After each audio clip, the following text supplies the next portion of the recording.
하나님 말씀은 다니엘서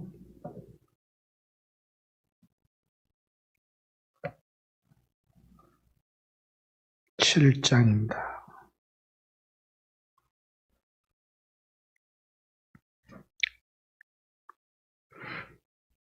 본문이 대단히 길죠. 바벨론 베사살 왕 원년에 다니엘이 그의 침상에서 꿈을 꾸며 머릿속으로 환상을 받고 그 꿈을 기록하며 그 일의 대략을 진술하니라. 다니엘이 진술하여 이르되 내가 밤에 환상을 보았는데 하늘에 내 바람이 큰 바다로 몰려 불더니 큰 짐승 넷이 바다에서 나왔는데 그 모양이 각각 다르더라.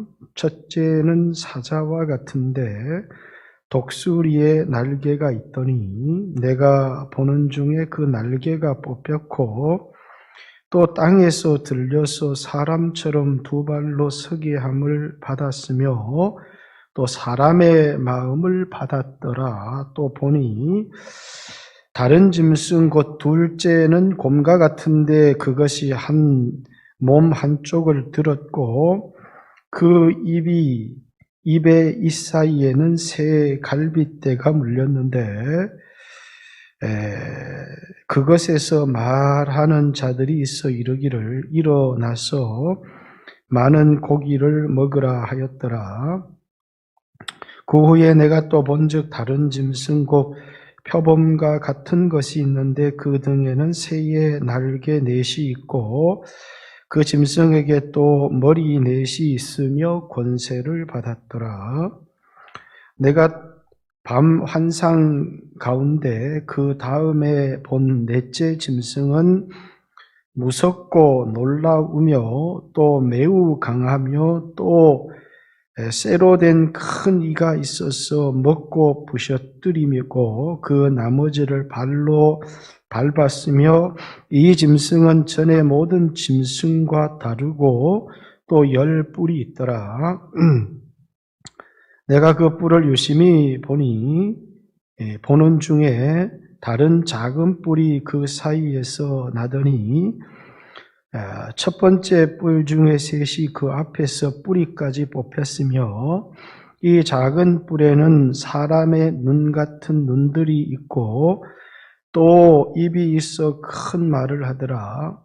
내가 보니 왕자가 놓이고 옛적부터 항상 계신 이가 자정하셨는데 그의 옷은 희기가 눈 같고 그의 머리털은 깨끗한 양의 털 같고 그의 보좌는 불꽃이요 그 밭길은 타오르는 불이며 불이 강처럼 흘러 그 앞에서 나오며 그를 섬기는 자는 천천히요 그 앞에서 모셔 선 자는 만만이며 심판을 베푸는 데 책들이 펴 놓였더라.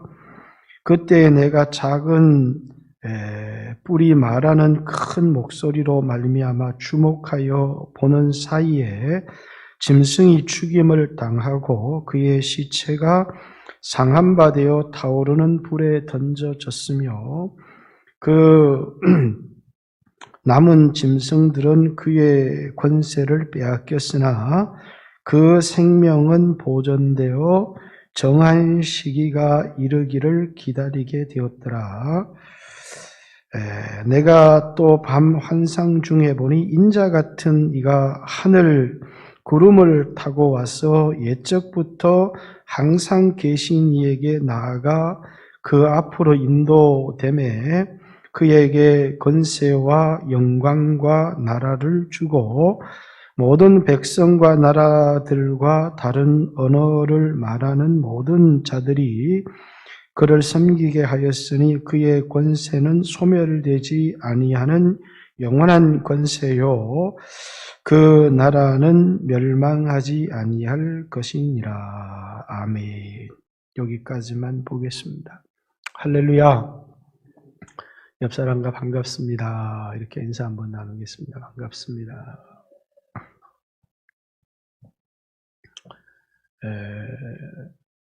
이 다니엘서에 나오는 이 환상이나 또 요한계시록에 나오는 환상은 굉장히 흡사한 환상이 많이 있고, 또 이제 다니엘서에서 언급하고 있는 인자를 요한계시록이나 요한복음에서 이제 인자에 대한, 물론 이제 마태나 마가나 누가의 이 인자에 대한 언급들을 하고 있지만, 이 비유를 좀 풀기 전에 우리에게 가장 중요한 것은 이제 인자 같으신 이라고 하는, 이제 13절에 보면 내가 또 밤 환상 중에 보니 인자 같은 이가 하늘 구름을 타고 왔어. 이렇게 얘기를 하죠. 우리가 하늘 구름을 타고 오시는 분은 예수님이시다라는 사실을 우리는 잘 압니다. 그래서 이 인자 같으신 이 인자라는 말은 이제 사람의 아들이라는 말인데, 1981년도에 우리나라 이제 이문열이라고 하는 사람이 사람의 아들이라고 하는 소설을 썼습니다. 조금 이따 기회가 되면 좀 이 사람의 아들에 나오는 신학적 갈등에 대한 이야기를 거기에 보면 이제 오늘 우리로 얘기하면 이 좌파 사상인 자유주의 신학과 그리고 이제 보수주의 신학이 첨예하게 이 이문열의 작품 속에 잘 기록이 되어져 있습니다. 그리고 어쨌든 간에 거기 이제 이문열이 사람의 아들, 예수님이죠. 이제 인자에 대한 소설을 쓰기도 했는데, 인자라는 말은 이제 사람의 아들 이런 뜻입니다. 다니엘서에 인자 사상이 나와 있고, 다니엘서 3장에도 이제 풀무불에 던져졌을 때 이제 인자, 셋이 던져졌는데 인자 같으신 이가 풀무불에 던져진 이는 넷이 풀무불 가운데 다녔죠. 이게 인자, 이제 이 시간이 지나고 이 다니엘서 시간이 지나고 지금부터는 2000년 전에 이 땅에 사람의 몸을 입고 오신 하나님의 아들 예수 그리스도를 지칭하는 말입니다. 그래서 이제 예수님께서 자신을 소개할 때 인자, 그래서 인자가 온 것은 섬김을 받으려 함이 아니라 섬기려 하고 자신의 몸을 많은 사람의 대속물로 주려 함이라. 그래서 예수님이 자기를 이 다니엘서에 기초해서 자신을 사람의 아들이다, 인자 이렇게 소개를 하셨죠. 우리 인자가 그러니까 이 요한이나 다니엘이나 이 두 사람만이 성경에 묵시에 대한 글을 썼습니다. 그래서 다니엘서에도 인자 사상이 나오고 요한복음에도 인자 사상이 분명하게 나오는데, 그래서 요한계시록을 쓴 요한에게도 인자 몇 구절만 한번 찾아보겠습니다. 요한복음 3장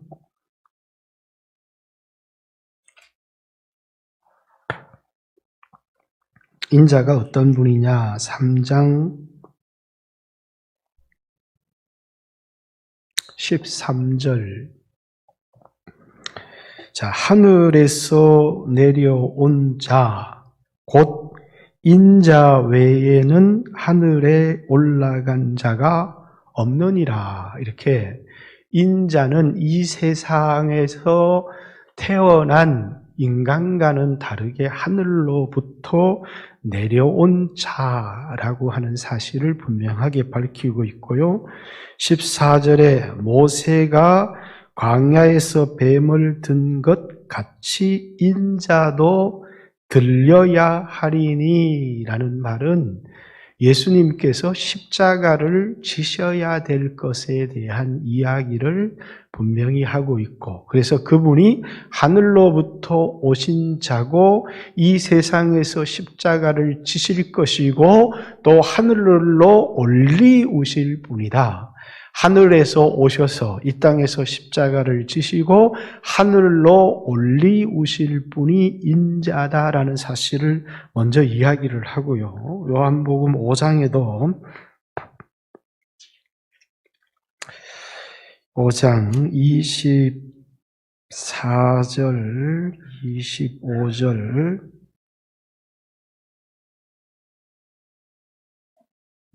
내가 진실로 진실로 너희에게 이르노니 내 말을 듣고 또 나 보내신 이를 믿는 자는 영생을 얻었고 심판에 이르지 아니하나니 사망에서 생명으로 옮겼느니라. 그러면서 진실로 진실로 너희에게 이르노니 죽은 자들이 하나님의 아들의 음성을 들을 때가 오나니 곧 이때라 듣는 자는 살아나리라. 26절 아버지께서 자기 속에 생명이 있음같이 아들에게도 생명을 주어 그 속에 있게 하셨고 27절 또 인자됨으로 말미암아 심판하는 권세를 주셨느니라. 예수님께서 사람의 아들로 이 땅에 오시고 그리고 십자가를 지시고 승천하심을 인하여 그에게 심판의 권세가 주어졌다. 그래서 예수님에 대해서 알 수 있는 것, 하늘로부터 오신 분이고 하늘로 올리우실 분이고 우리의 죄를 위해서 십자가를 지실 분이요 마지막 세상을 심판하실, 그래서 심판의 권세가 그에게 있다는 것과 또 이제 마태복음 24장 종말에 대한 이야기를 하면서 인자가 구름 타고 오시리라 라는 오늘 본문에도 이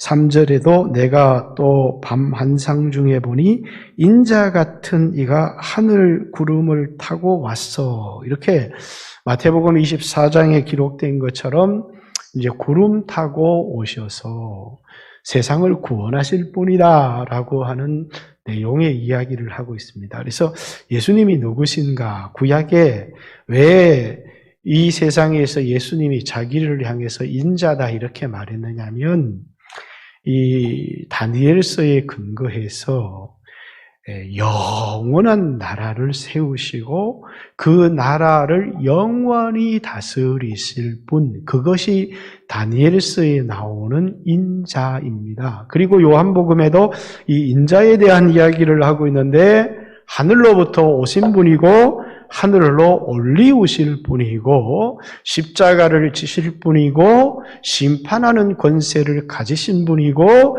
이 세상에 다시 오실 분이시다라고 하는 사실을 말해주고 있죠. 그러면서 오늘 여러분들이 여기 이제 이 다니엘서 7장의 이야기를 많이 들었을 거지만 자세한 이야기보다 우리가 주목해야 될 것은 이제 인자라고 하는 예수님에 대하여 이제 주목을 해야 합니다. 그래서 여기 이제 벳사살 왕 원년 BC 553년인데 다니엘이 지금 이 6장에 고레스 왕 때 또 이 고레스라고 표현되지 않고 다리오 왕 그때의 이야기를 보다 한 14년 전의 사건을 14년 전에 그가 꿈을 통해서 보았던 또 환상을 받았던 그 이야기를 다니엘서 7장에 기록하고 있는데 이것은 다니엘서 2장에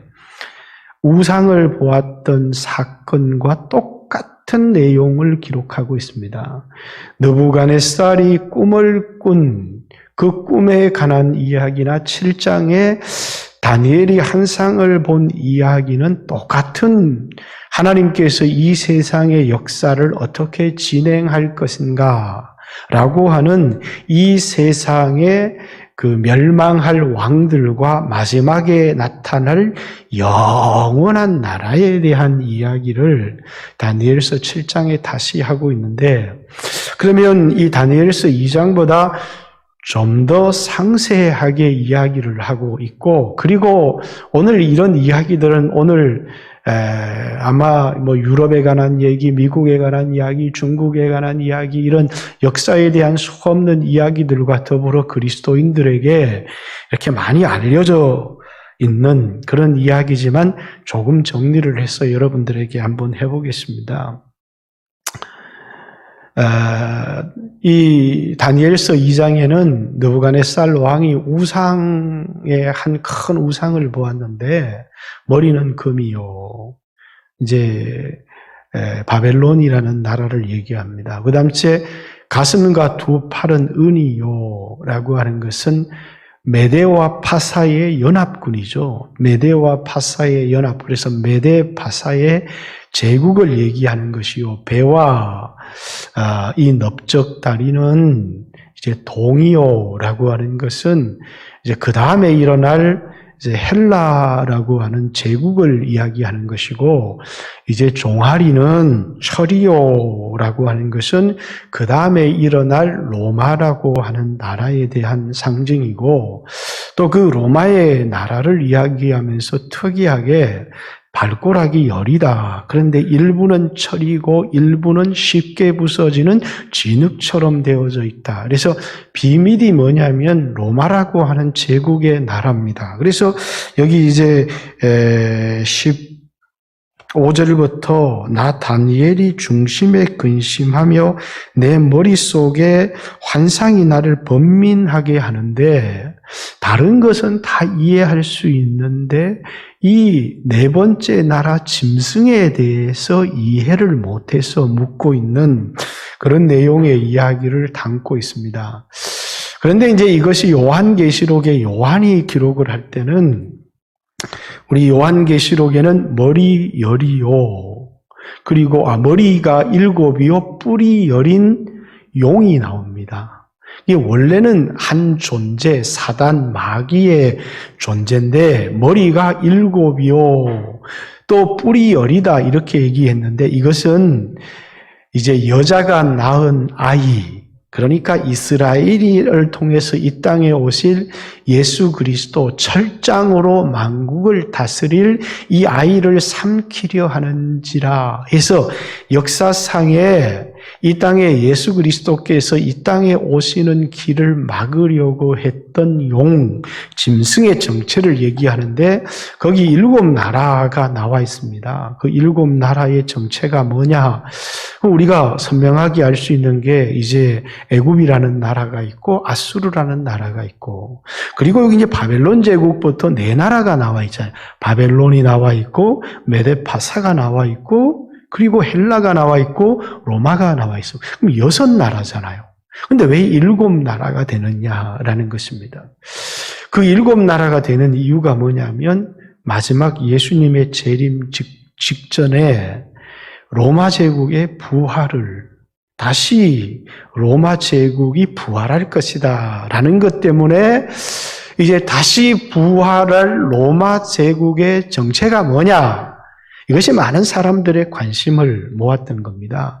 그래서 이제 그 다시 부활할 로마 제국의 정체, 이게 이제 큰 바다에서부터 나온 짐승이다. 이 큰 바다는 지중해를 의미하는 것이거든요. 성경의 큰 바다는 지중해, 작은 바다는 갈릴리 호수를 의미합니다.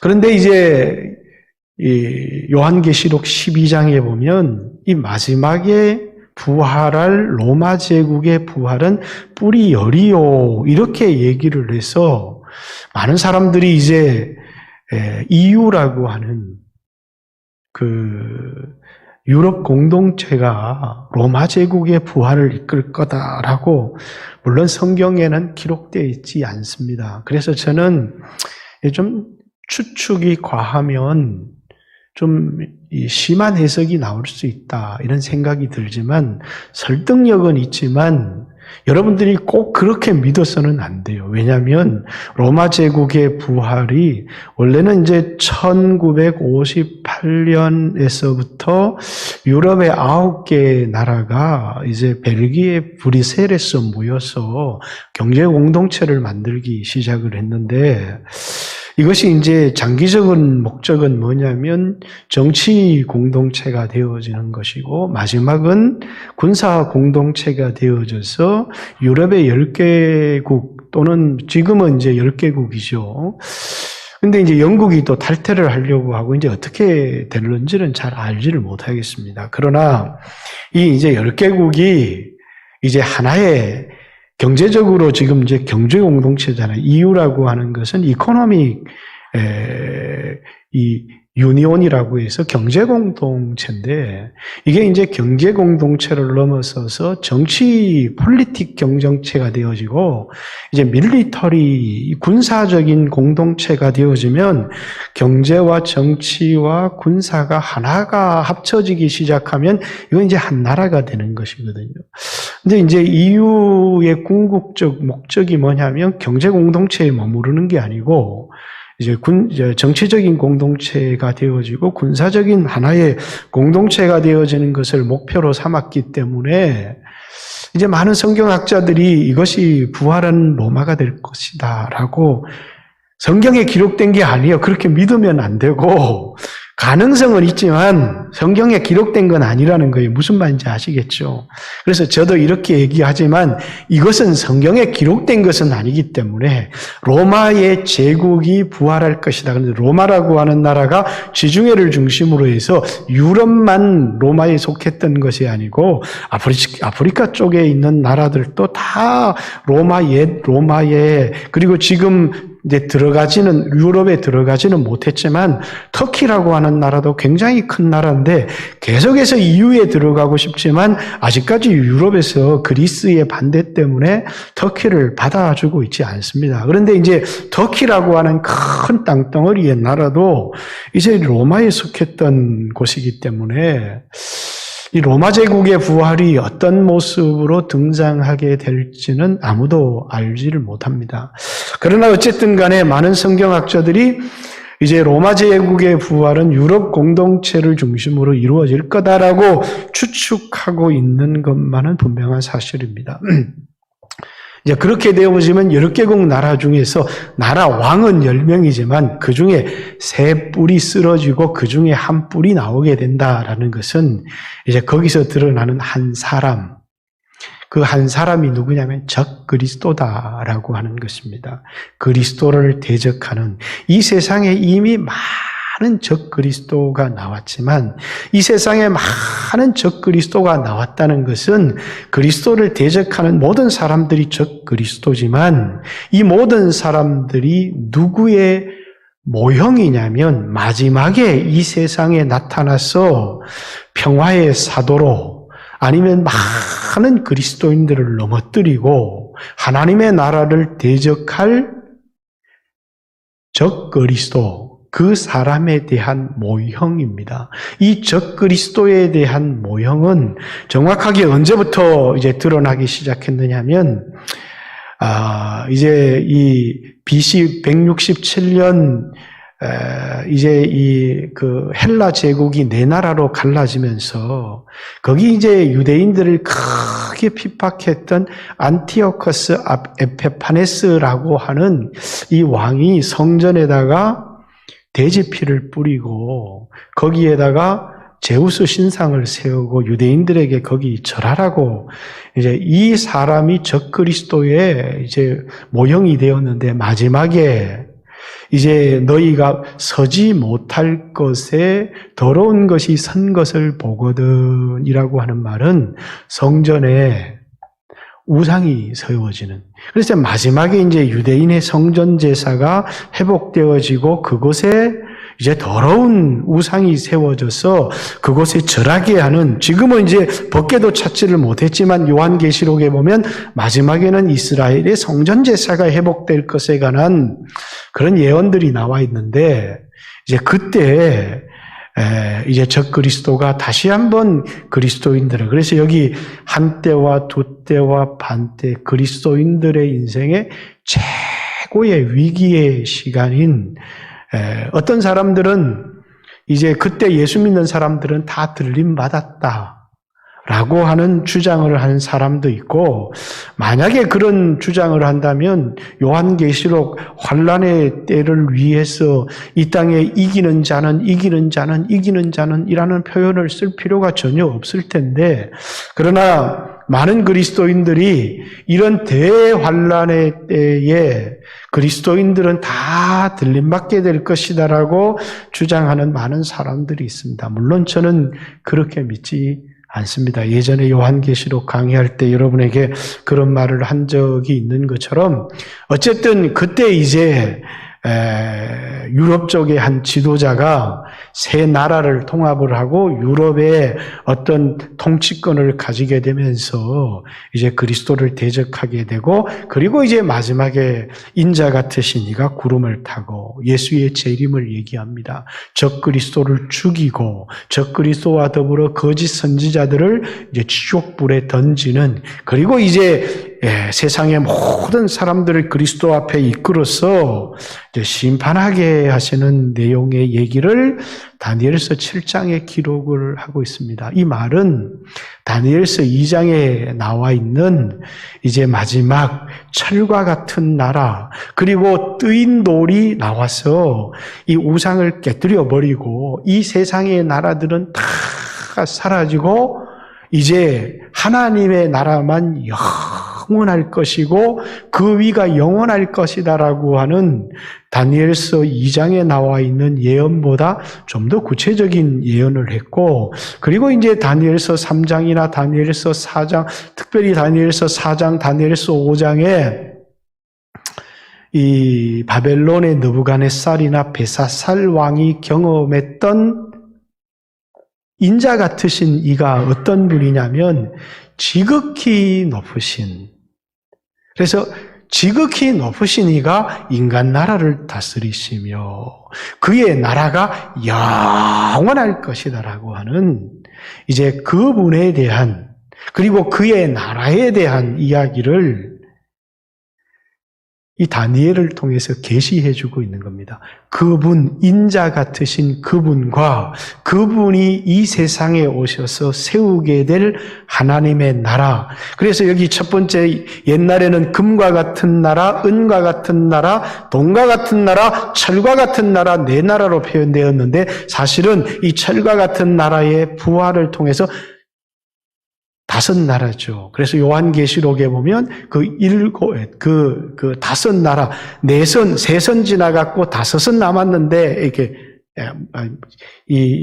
뭡니까? 표현이 지금 요한계시록의 표현이 생각이 나지 않는데, 로마 시대에 봤을 때, 어쨌든 마지막에 한 제국이 부활을 하게 되어 있습니다. 그것이 이제 로마 제국의 부활일 것이다 라고 사람들은 이제 이야기를 하는 것이고, 근데 여기에서는 이제는 짐승으로 표현이 되어 있습니다.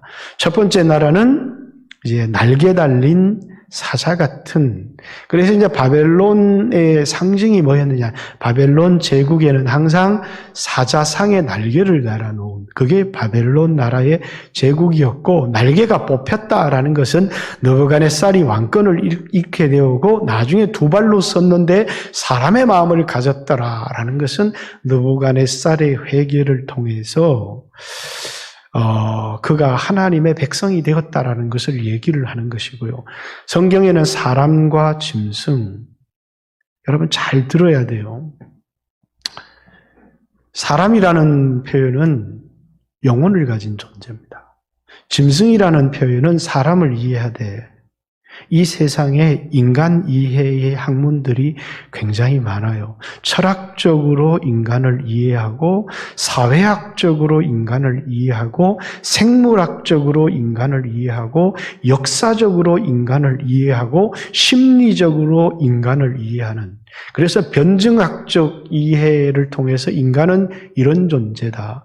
역사적인 연구를 통해서 인간은 이런 존재다. 생물학적으로 이제 의사들이 인간을 볼 때는 하나의 생물적 존재죠. 그리고 이제 프로이드가 말하는 이제 심리적 존재로서의 인간. 그러나 이 모든 인간은 뭐냐면 동물로 동물 중에 하나라는 것입니다. 그런데 기독교가 이해하는 인간은 전혀 동물이 아니라 어떤 존재냐면 영혼을 가진 존재입니다. 이번 주일에 여러분들에게 이 부분을 좀 더 자세하게 얘기하겠지만 계속 제가 이제 디모데후서 1장 12절 설교하면서 내가 그리스도께 의탁한 그것을 그가 끝까지 지키실 줄을 확신하노라. 뭘 의탁했을까요? 바울이 그분에게 뭘 의탁했을까요? 그 영혼이죠.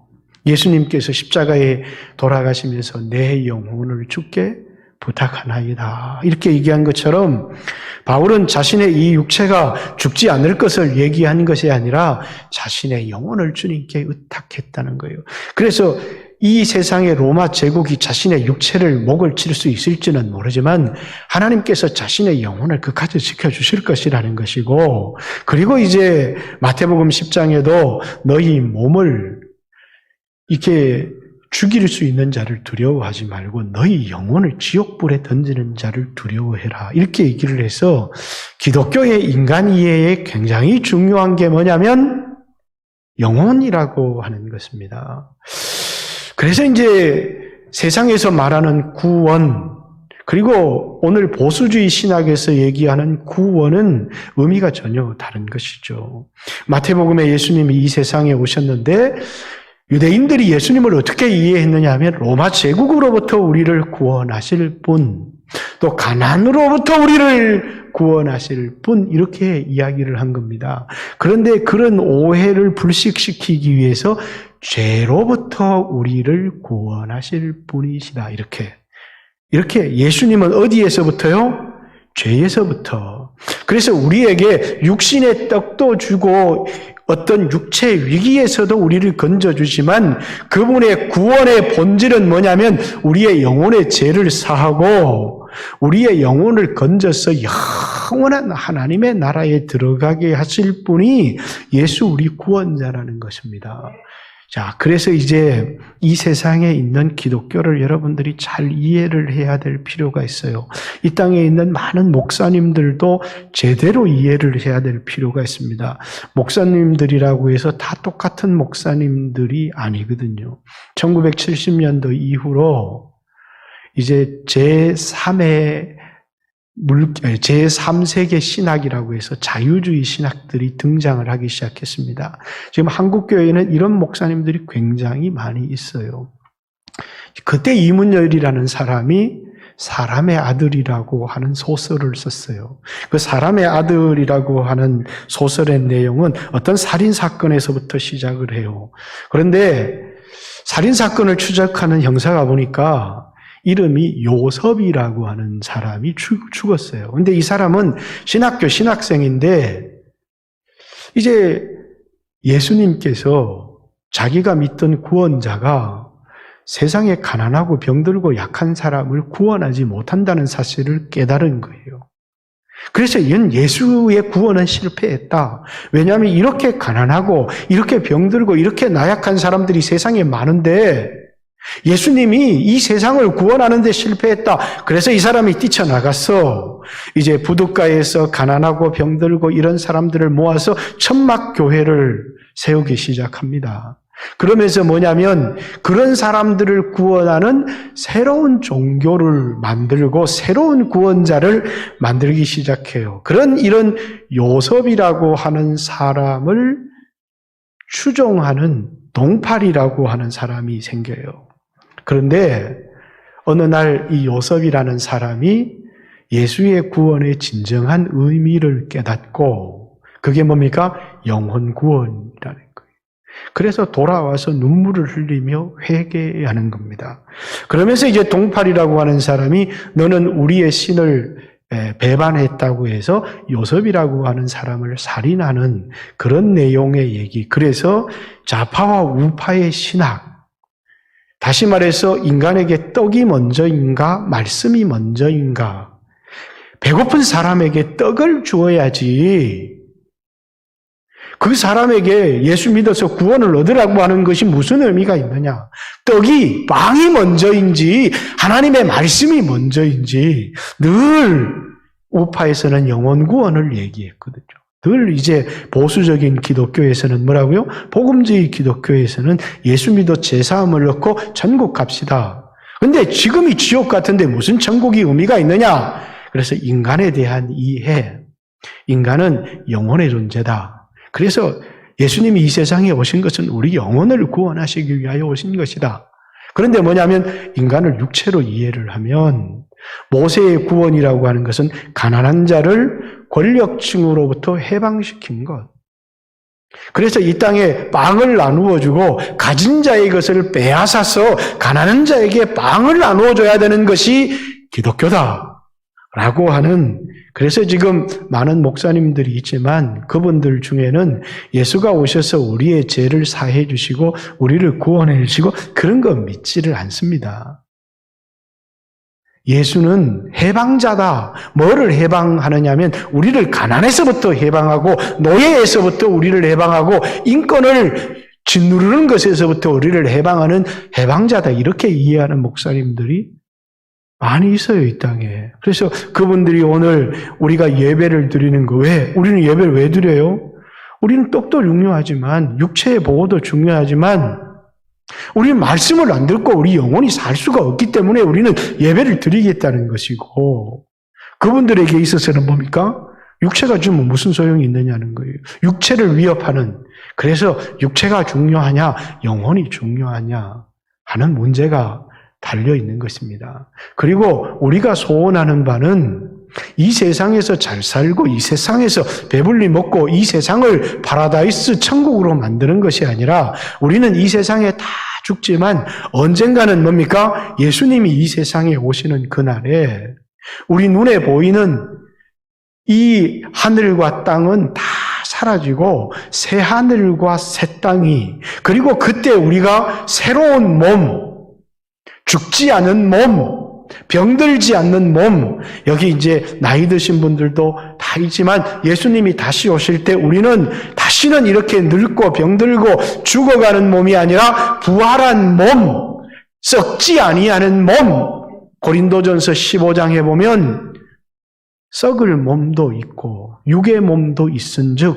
신령한 몸도 있느니라 이렇게 얘기를 하고 빌립보서 3장에는 너희 낮은 몸이 변하여 영광의 몸으로 변화되어질 것이다. 이렇게 얘기를 하고 고린도전서 15장에도 뭐라고요? 나팔소리가 들림에 너희 썩을 몸이 호련히 변화되어졌어.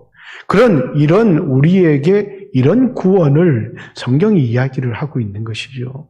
그러면서 예수 그리스도가 이 땅에 오셔서 세우게 될 나라 그 나라에 대한 이야기를 하고 있는 겁니다. 자, 여기서 이제 우리에게 가장 중요한 문제가 있어요. 우리는 어느 나라의 백성이냐는 거예요. 예수님을 어느 날 밤에 니고데모가 찾아왔습니다. 하나님 나라에 들어가려면 이라고 얘기합니다. 네가 2번 태어나야 되겠다. 이렇게. 거듭나지 않으면 하나님의 나라에 들어갈 수가 없다. 거기 말하는 하나님의 나라. 바울이 내가 너희 중에 왕래하며 하나님의 나라를 전파했다. 이렇게 얘기를 합니다. 예수 믿고 거듭난 사람들마다 하나님 나라의 백성입니다. 그죠? 그 하나님의 나라를 오늘 교회라고 얘기를 하고 그리고 예수를 제대로 믿고 있는 그 사람들은 다 하나님의 나라의 백성이고 우리의 왕은 예수 그리스도라는 거예요. 우리는 예수 우리의 왕이요. 예수가 왜 우리 왕입니까? 문재인이가 우리의 왕이지. 이 세상에 우리나라 대통령은 문재인입니다. 그렇잖아요? 그러나 우리는 대한민국 국민으로서 누구의 말을 들어야 돼요? 대통령의 지시를 들어야 되고 이 땅의 법을 지켜야 되는 것은 당연합니다. 이거 하지 마라 이렇게 되면 이거는 틀려요. 왜? 우리는 이 땅의 육체를 가지고 이 땅에 살아가는 국민이기 때문에 대한민국 헌법을 준수해야 되고 그리고 세운 통치자의 말에 순종을 해야 합니다. 그런데 우리는 신분이 하나만 있는 게 아니고 우리는 또 뭐라고요? 그러면서 대한민국 국민이면서 하나님의 나라의 백성이다 라는 사실입니다. 그래서 우리를 뭐냐면 이 세상에서는 나그네 이렇게 표현한 거예요. 그리고 잠시 잠깐 살 세상 이렇게 얘기한 거예요. 우리는 잠시 잠깐 대한민국 국민으로서 육체를 가지고 살아가는 동안에 이 나라의 법을 지켜야 되고 그리고 이 나라의 통치자에게 순종을 해야 되는 것은 당연합니다.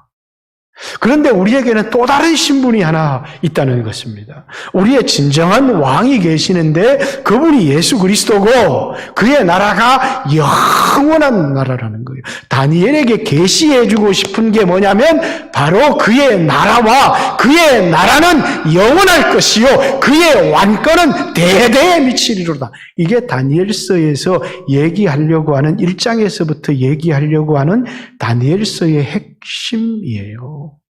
그래서 느부갓네살 왕에도 뭡니까? 그의 나라, 그의 왕권은 당신의 나라는 잠깐이지만 그의 나라는 영원하고 그의 통치는 대대에 이르리로다. 그것을 설명하기 위해서 지금 이 환상도 보여주는 것입니다. 이 땅의 역사가 이렇게 진행된다. 바벨론 제국 이후에 메데바사 헬라가 일어나고 그리고 이제 로마도 일어나게 될 거야.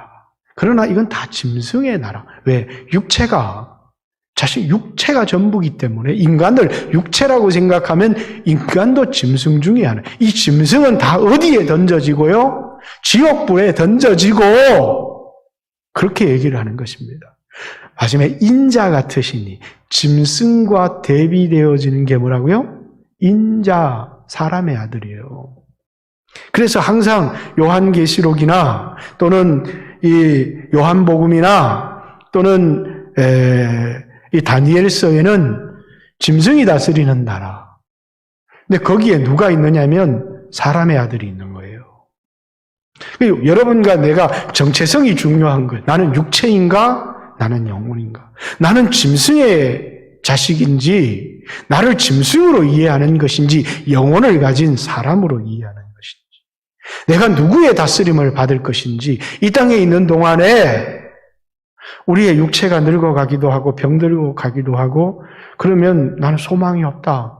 육체에 소망을 두는 게 아니고 우리는 육체를 위하여 살아가는 사람들이 아니라 영혼을 위해서 살아가는 사람들이라는 육체라고 하는 것은 뭡니까? 언젠가 이것을 옷과 같이 벗어버리는 날이 있다는 거예요. 왜?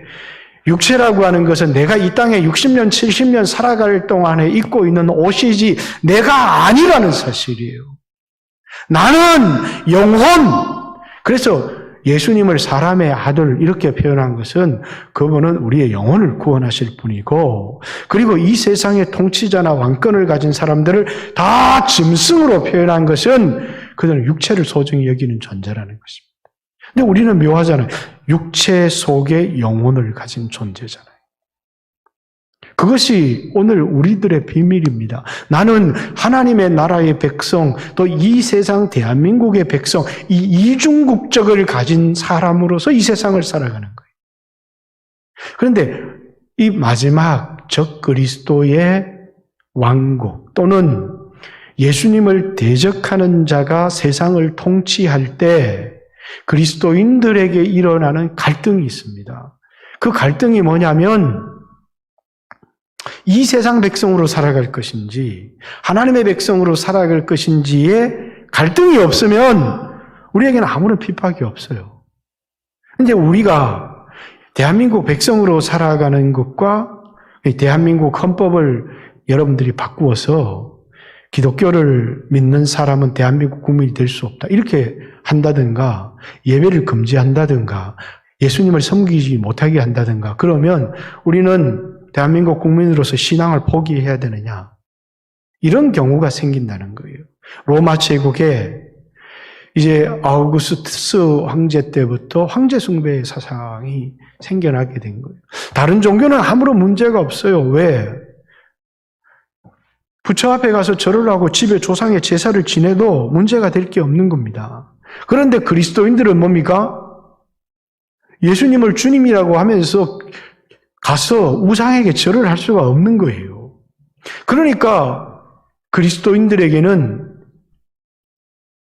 나 외에 다른 신이 없다라고 하는 우상 숭배를 금한, 그래서 그리스도인들은 다른 사람들은 황제에게 숭배를 하지만 그리고 자신의 신앙을 가져도 아무런 핍박도 없고 문제도 없지만 예수 믿는 사람들에게는 그때 결단을 해야 되는 것입니다.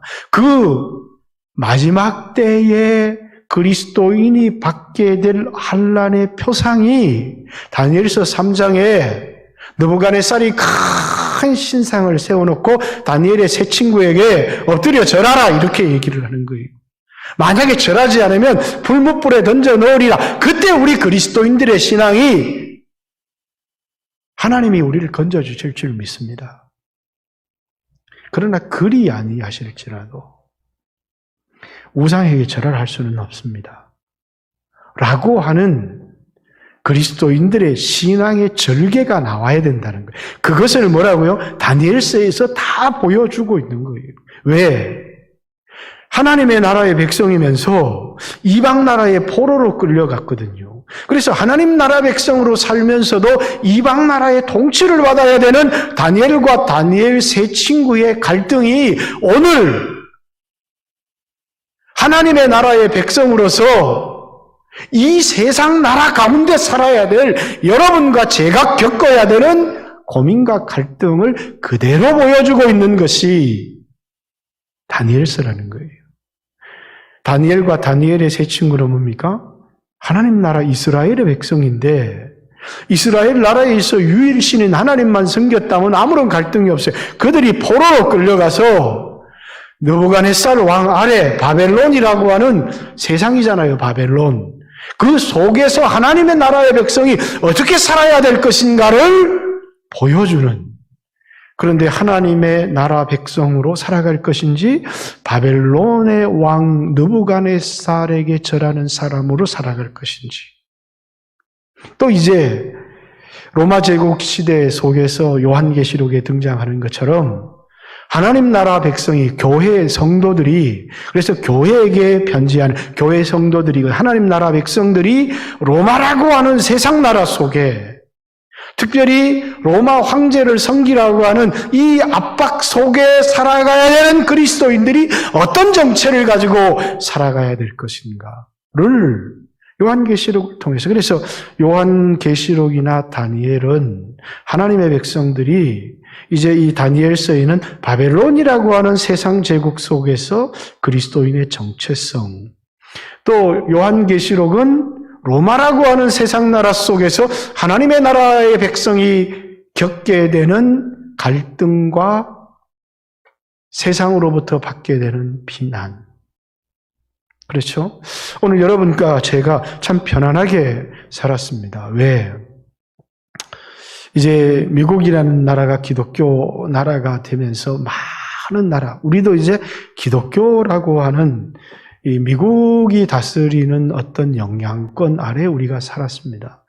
전 세계가 소련과 미국 양대 패권으로 나뉘어지다가 이제는 중국이 부상을 하면서 중국과 미국이라고 하는 세계의 두 강국이 세계의 패권의 주도권을 놓고 하나는 해양 세력, 하나는 대륙 세력이 첨예하게 부딪히는 땅이 대한민국이 된 겁니다. 해양 세력을 대표하는 미국과, 그래서 중국이 자꾸 해양으로 진출하려고, 그래서 저 남태평양 양에다가 모래를 갖다 붓고 돌을 갖다 부어서 그걸 중국 땅으로 만들려고 이렇게 계속해서 하고, 계속해서 남하 정책을 펼쳐서 그 남하 정책, 중국의 남하 정책, 그리고 미국의 봉쇄 정책이 첨예하게 부딪히는 곳이 이 대한민국이라고 하는 땅 아닙니까? 그러다 보니까 우리가 기독교인으로서는 그렇죠. 미국의 영향력 아래에 있다는 이 정치적인 발언을 해서 대단히 미안합니다. 이건 신앙의 자유가 보장이 되는 것이고 중국의 영향력에 들어간다는 것은 우리에게 신앙의 자유가 사라진다는 것을 의미하는 것이죠. 왜냐하면 공산주의라고 하는 이 사상 자체가 뭐냐? 유물론이에요. 인간을 어떻게 이해하느냐? 인간을 뭘로 이해하는 거예요? 물질로 이해하는 겁니다. 인간을 물질로, 인간을 영혼으로 이해하는 게 아니라 인간을 물질로 이해를 하는 겁니다. 그러다 보니까 기독교라고 하는 것을 인정해 줄 수가 없는 거예요. 그래서 어느 기독교도 공산국가 아래에서 탄압을 받아서 살아남기는 했지만 탄압받지 않은, 고통받지 않은 기독교는 없어요. 그러니까 지금 우리는 그 갈등 속에 우리가 서 있는 것이죠. 우리가 어떤 상태에 놓일지 우리는 알 수가 없어요. 핍박받지 않고 신앙생활을 잘할 수도 있고 핍박받으며 신앙생활을 할 수도 있습니다. 우리에게 어떤 환경이 놓여질지는 아무도 알 수가 없어요. 근데 핍박받는 상태에 우리가 놓이게 된다면 많은 가짜들은 신앙을 포기하게 될 것입니다. 육신을 소중히 여기는 사람들.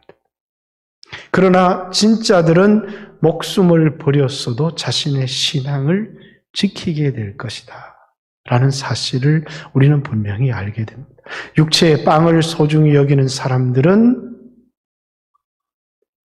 신앙을 버리게 될 것이고, 그리고 육체의 빵보다는 영혼의 구원을 소중히 여기는 사람들은 이 땅에 자신의 육신의 목숨보다 예수 그리스도께서 우리에게 주신, 그래서 예수님을 섬기게 될 것이라는 거예요.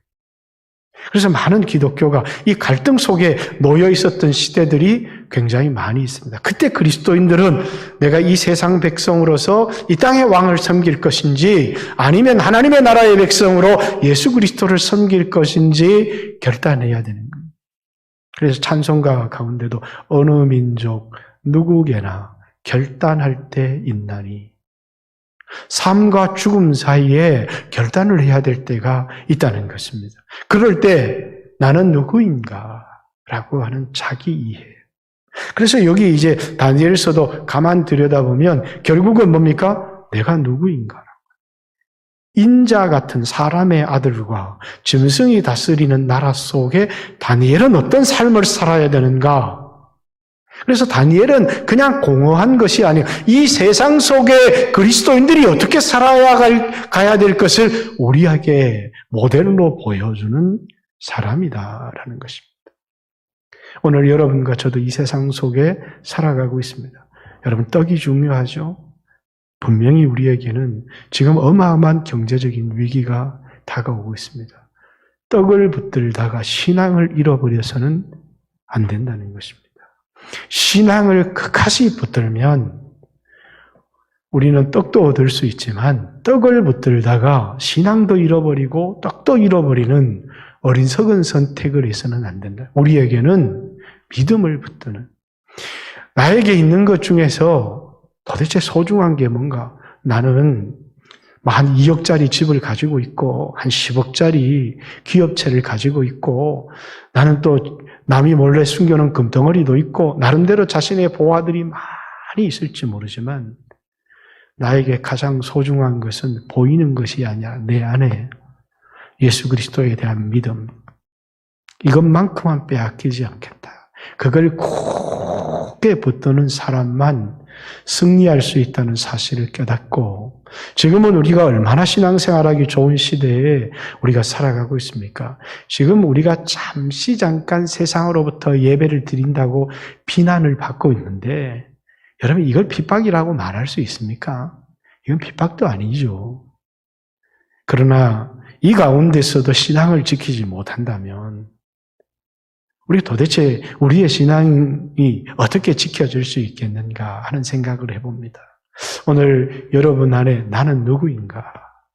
나는 하나님의 나라의 백성이고 나는 이 육체가 살려고 하는 사람이 아니라 육체는 죽여도 영혼을 구원해 주시는, 그래서 육체는 죽여도 영혼을 어찌하지 못하는 그런 세상의 왕을 두려워하지 말고 너희 육체와 너희 영혼을 지옥불에 던지는 일을 두려워해라 라고 이야기를 한 것은 우리가 정말 섬겨야 될 왕이 누구인지를 우리에게 가르쳐주고 있는 말씀이다 라는 사실을 기억하고, 여러분들이 오늘 이렇게 신앙생활하기 좋은 가운데에서도 정말 신앙생활을 잘 지켜내지 못한다면 정말 신앙이 위협받는 그런 상황 속에서 우리의 믿음을 어떻게 지킬 것인가를 돌아보고 여러분의 신앙을 굳건하게 하고 여러분의 마음을 굳게 다지는 그런 기회가 되어지고 우리에게 주신 소망,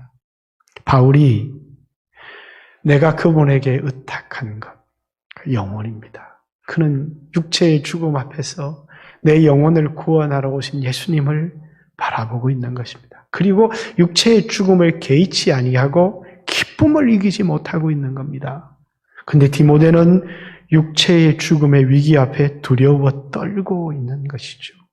그 장면을 디모데서에, 그래서 이번 주에는 인간론 설교를 하게 될 건데 그 말씀을 가지고 오늘 여러분과 저도 나를 어떤 존재로 보고 있는지 여러분들이 기도하고 신앙을 잘 지켜나가는 성도들이 되시기를 주님의 이름으로 축복합니다.